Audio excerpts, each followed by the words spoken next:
Hey everyone, and welcome to today's Explainer. Look, if you're a manager, a team lead, or what we like to playfully call a busy boss, you are going to want to lean in closely for this one. We're talking all about Gen Z in the workplace. And let me just tell you right out of the gate, those old corporate rules of employee retention, yeah, they're officially dead. You can literally toss the old manuals right out the window, because today we are decoding the entirely new work code, backed by some incredibly revealing data. To prove just how fundamentally this generation is rewriting the rules, let's start with a quick TLDR. Seriously, forget the tired old stereotypes about ping pong tables and free office snacks. Half of Gen Z demands work-life balance above everything else. 81% want real, tangible growth opportunities, not just a pat on the back. 57% say career growth strictly means upskilling. And when we look at company culture, 65% value absolute transparency over any other corporate value. They aren't just asking for cute perks, they are demanding a massive structural shift in how we work. Okay, let's dive right into Section 1, the new workplace currency, moving beyond the paycheck. So what actually gets Gen Z in the door? Well, we have to completely rethink our definition of work-life balance. For older generations, leaving work at work or snagging flexible hours was seen as a luxury, a nice to have. But for Gen Z, it is a non-negotiable operational currency. Aside from their baseline salary, of course. This is the absolute top deciding factor they look at when evaluating your job offer. The numbers here are just wild. A massive 50% prioritize work-life balance above the rest. Now compare that to a clear growth path, which sits at 31%. Company values? Only 12%. And leadership style, which, let's be honest, used to be a huge selling point for older generations, comes in at a mere 7%. Think about that. If you are trying to sell a Gen Z candidate purely on your charismatic CEO, you are literally missing the mark for 93% of them. Now here's where it gets really fascinating. We're calling this the tenure twist. You might naturally assume that this desperate demand for balance is just a phase for entry-level kids, right?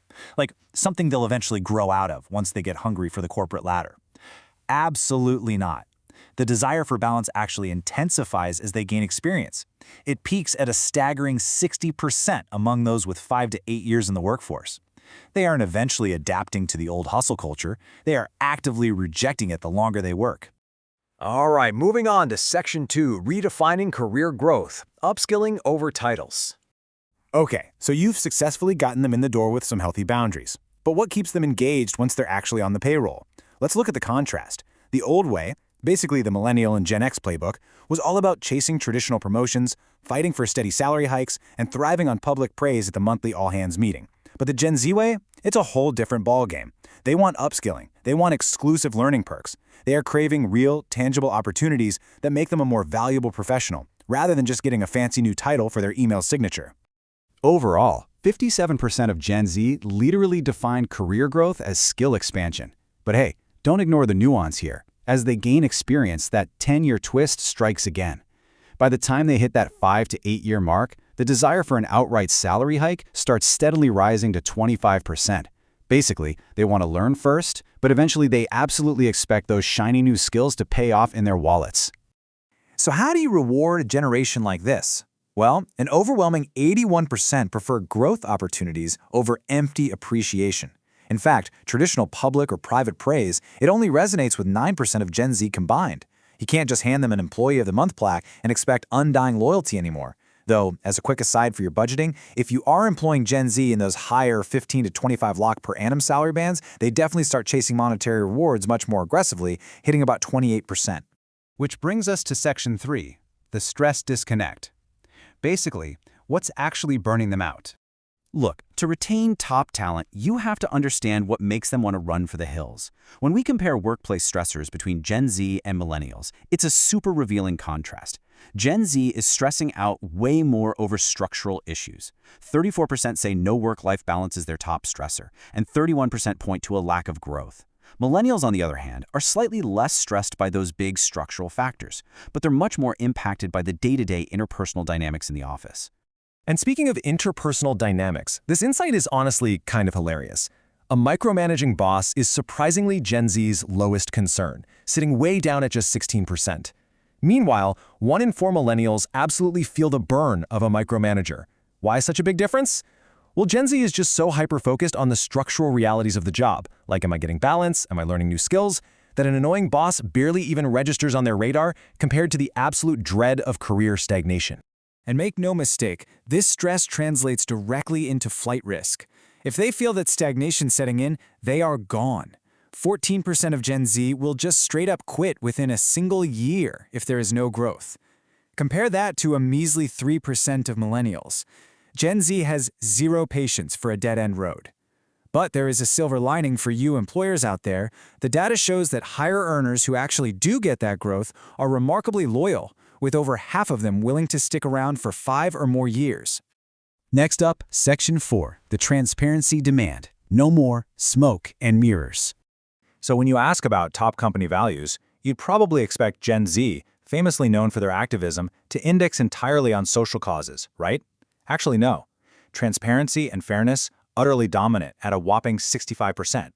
It completely crushes environmental policies at 16%, diversity and inclusion at 11%, and social impact at just 8%.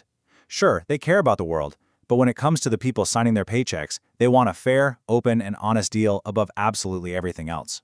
So the whole vibe is captured perfectly right here.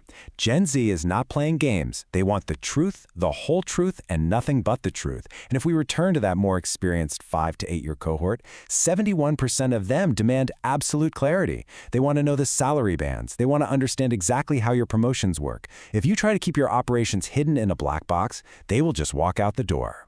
And trust me, if you aren't being transparent with them, they are definitely finding the answer somewhere else. When it comes to career advice, they rely heavily on friends and mentors at 43% and professional networking sites at 40%. This completely shatters the stereotype that they are just mindlessly scrolling TikTok or Instagram for advice. Instagram sits at a tiny 4% and podcasts at 13%. They're actively networking, they're comparing notes, and they're definitely checking to see if your company is treating them fairly compared to the rest of the market.